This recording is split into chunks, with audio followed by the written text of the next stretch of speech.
நம்ம முகலாய பேரரசர் அக்பர் பத்தி பார்த்துட்டு இருக்கோம். இவர் தான் வந்துட்டு ஜிஷ்யா வரியை வந்து ஒழிச்சிருப்பாரு. அதுக்கப்புறம் வந்துட்டு புனித பயண வரியை ஒழிச்சிருப்பாரு. இபாதத் கானா வந்து 1575 வந்து ஸ்டார்ட் பண்ணியிருப்பாரு. இங்க என்ன பண்ணுவாங்க அப்படின்னா, இந்த கூடத்துல சமய அறிஞர்கள், எல்லா சமய அறிஞர்களும் வந்து விவாதம் நடத்துவாங்க.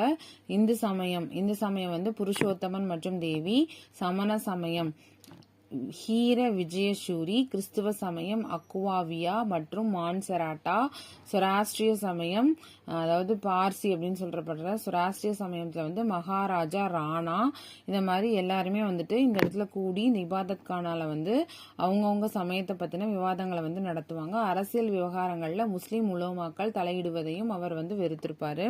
1579 அக்பர் தவறுபடா ஆணையை வெளியிட்டு தமது சமய அதிகாரங்களை வந்து உறுதிப்படுத்துறாரு. 1582 அக்பர் வந்து தீன் இலாகி அப்படிங்கிறது அல்லது இறை நம்பிக்கை என்ற தமது புதிய சமயத்தை வந்து அறிவிக்கிறாரு. அது வந்து ஒரு கடவுள் கோட்பாடின் மீது நம்பிக்கை கொண்டதாகும். இந்த தீன் இலாகிங்கிறது என்ன அப்படின்னா, ஒரு கடவுள் கோட்பாடு அனைத்து சமயங்களின் நல்ல கருத்துக்களையும் உள்ளடக்கியதாக அது காணப்பட்டது. இருப்பினும் அக்பரோட இந்த புதிய சமயம் வந்து தோல்விதான் அடைஞ்சிச்சு. அவரது மறைவுக்கு பின்னாடி அது வந்து ரொம்பவுமே சிதைந்து போயிருச்சு.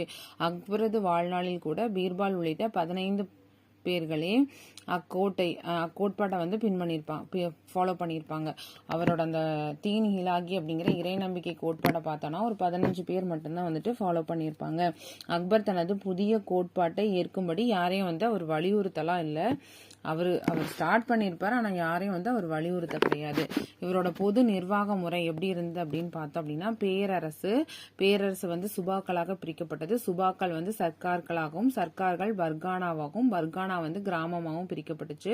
இந்த பேரரசுல வந்து பார்த்தோம் அப்படின்னா வாஷீர் அப்படின்னு வருவாய் தலைவர் இருப்பாரு. மீர் பக்ஷி அப்படிங்கிறவங்க ராணுவ தலைவர். சுபால சுபேதார் அல்லது நயீம் அப்படிங்கிறவங்க இருப்பாங்க. திவான்னா வருவாய் தலைவர், பக்ஷி ராணுவ தலைவர். சர்க்கார்ல வந்து அமல குஷார் அப்படிங்கிற வருவாய் தலைவர், பௌஜிதார் அப்படிங்கிற ராணுவ தலைவர், கஜானாதாருங்கிறது கருவூல அதிகாரி. பர்கானால வந்து சிக்தார் அப்படிங்கிற ஒரு ராணுவ தலைவர், அமில் வந்து வருவாய் மற்றும் நீதியின் தலைவர், பொட்டேடர் அப்படிங்கிறவர் வந்து கருவூல அதிகாரி, காணுங்கோ அப்படின்னா கணக்கு அதிகாரி. ஒரு கிராமத்துல பார்த்தோம் அப்படின்னா லம்பாதார்னு இருப்பாரு, அவர் தான் யார் அப்படின்னா கிராம தலைவர். பட்வாரி அப்படிங்கிறவங்க வந்து கணக்கர்.